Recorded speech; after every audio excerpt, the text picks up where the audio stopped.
कौन कह रहा है? सब किसने दी लालू जी को गाली?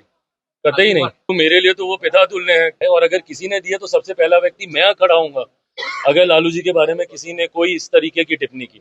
मैं मानता हूं कि बिहार में सबसे ज्यादा पलायन हुआ तो वो इन्हीं के ही शासनकाल में हुआ। मैं मानता हूं कि बिहार बद से बदहाली की कगार पे गया तो इन्हीं के ही शासनकाल में हुआ, क्योंकि इस बार का जो फर्स्ट टाइम वोटर होगा उसको नहीं पता होगा कि वो 90 का दशक कैसा है, किस दौर से हम लोग बिहार को निकाल कर लेकर आए हैं। कि लालू प्रसाद यादव को लेकर के बिहार के डिप्टी सीएम सम्राट चौधरी ने कहा है कि लालू प्रसाद यादव जंगल राज के सरदार थे। देखिए, जिसको लेकर के अब आरजेडी के जो नेता है वो कह रहे हैं कि सम्राट चौधरी लालू यादव को गाली दे रहे हैं।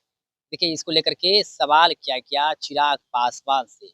लोक जनता पार्टी रामविलास के राष्ट्रीय अध्यक्ष है, केंद्र सरकार में मंत्री है चिराग पासवान। देखिए, चिराग पासवान लालू यादव को लेकर के कह रहे हैं कि अगर लालू यादव को कोई गाली देंगे तो सबसे पहले चिराग पासवान उनके लिए खड़े होंगे। लेकिन चिराग पासवान ने कहा है कि लालू यादव को गाली कोई नहीं दे रहे हैं, लालू यादव की नीतियों को गाली दे रहे हैं। उनका जो कार्यकाल है उनको लेकर के लोग कोई कुछ बोल देंगे, लेकिन अगर पर्सनली लालू यादव को कोई गाली देंगे तो सबसे पहले चिराग पासवान उनके लिए खड़े होंगे। वहीं राहुल गांधी के बिहार में कार्यक्रम को लेकर के भी चिराग पासवान ने बड़ा बयान दिया है। तमाम जी को लेकर कुछ कह रहे चिराग पासवान, सबसे पहले आप उनके पूरे बयान को सुनिए। एक लंबे समय के बाद राहुल जी को बिहार की याद आ रही है, अच्छी बात है। ये वही प्रदेश है जिसका नेतृत्व उनकी पार्टी ने, उनके पार्टी के मुख्यमंत्रियों ने लंबे समय तक किया, और आज जब वो आके लोगों को विश्वास दिलाना चाहेंगे कि हम बिहार का विकास करेंगे तो जरूर उनकी ऊपर भी कई उंगलियां उठेंगी कि लंबे समय तक, आजादी के बाद से निरंतरता में एक लंबा दौर रहा दशकों का, जहां पे कांग्रेस की ही सरकारें थी, कांग्रेस के ही मुख्यमंत्री थे। तो उस वक्त क्या हुआ इन समाजों का? उस वक्त क्या हुआ बिहार के विकास का? तो जो कार्य आप उस वक्त नहीं कर पाए, आज आपको वो करने का प्रयास आप कर रहे हैं, अच्छी बात है, जरूर प्रयास करें। दरभंगा में आपने माना कि बिहार में पलायन है, अमूमन इस तरीके के सत्ता पक्ष के नेता कबूल करते नहीं, तो क्या ये माना जाए कि बिहार में पलायन तभी रुकेगा जब बिहार फर्स्ट, बिहारी फर्स्ट पूर्ण रूप से लागू होगा, और तब होगा जब हम सही बनेंगे? देखिए, पलायन की चिंता ना सिर्फ मुझे, मेरे मुख्यमंत्री नीतीश कुमार जी को भी हमेशा से रही है, और उन्होंने भी कई बार कई मंचों से इस बात को कहा है कि उनका भी ये सपना है कि पलायन पूर्णतः हमारे राज्य से रुके। और बल्कि मैं तो इसमें ऐड करके बोलता हूं कि मैं तो रिवर्स माइग्रेशन चाहता हूं। मैं तो चाहता हूं कि बिहार में ऐसी व्यवस्था बने, जो लोग बिहार से बाहर चले गए थे 90 के उस दशक में, जंगल राज के उस दौर में, जो वापस अपने राज्य वापस नहीं लौट कर आ पाए हैं, जिनकी पीढ़ियां बीत गई हैं दूसरे राज्यों में, और जो आना चाहते हैं। मैं चाहता हूं कि बिहार में हम लोग आने वाले दिनों में एक ऐसी व्यवस्था का हम लोग निर्माण करें जहां पे ना सिर्फ हम लोग पलायन को पूर्णतः अपने राज्य से रोकें, बल्कि रिवर्स माइग्रेशन शुरू करें, और धीरे धीरे, और मैं हर मन से इस बात को मैं कहता हूँ, डबल इंजन की सरकार के यही लाभ होते हैं। कल मैंने एक कार्यक्रम का आयोजन किया, आपने देखा, खाद्य प्रसंस्करण से जुड़ा हुआ इतना बड़ा कार्यक्रम। आज तक हम लोग जाते थे, बिहारी जाते थे दूसरे के दरवाजों पर अपना सामान लेकर कि भैया ले लीजिए, खरीद लीजिए। कल 20-22 देशों के 75 से ज्यादा डेलीगेशन यहाँ पर आए हैं, बायर्स यहाँ पर आए हैं खरीदने, जिसमें राज्य सरकार की एक अहम भूमिका है, केंद्र सरकार की एक अहम भूमिका है।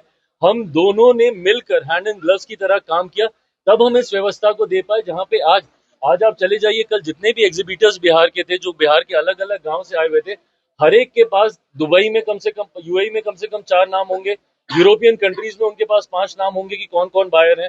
हर व्यक्ति के पास कम से कम 8 से 10 नाम होंगे, और इन 10 नामों को 20 नामों में बदलेंगे, 20 से 40 वो करेंगे। सोचिए उनके पास कितने बायर्स होंगे।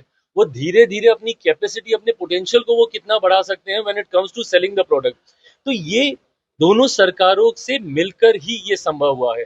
ऐसे में पलायन को लेकर भी दोनों सरकारें, क्योंकि एक लंबे समय के बाद बिहार में डबल इंजन की सरकार आई है, ऐसे में इस व्यवस्था का निर्माण कर रहे हैं। और इसीलिए मैंने कहा है कि अगले 5 साल बिहार के लिए स्वर्णिम काल के तौर पर होंगे, जहां पे ये दोनों सरकारें मजबूती से, केंद्र में नेतृत्व आदरणीय मेरे प्रधानमंत्री नरेंद्र मोदी जी, और बिहार में इस एनडीए गठबंधन और इस सरकार का नेतृत्व मुख्यमंत्री नीतीश कुमार जी, ये अगले 5 साल बिहार के लिए एक गोल्डन एरा के तौर पे होंगे। अरे प्रभु, मेरे लिए तो वो पितातुल्य है। कौन कह रहा है? सब किसने दी लालू जी को गाली?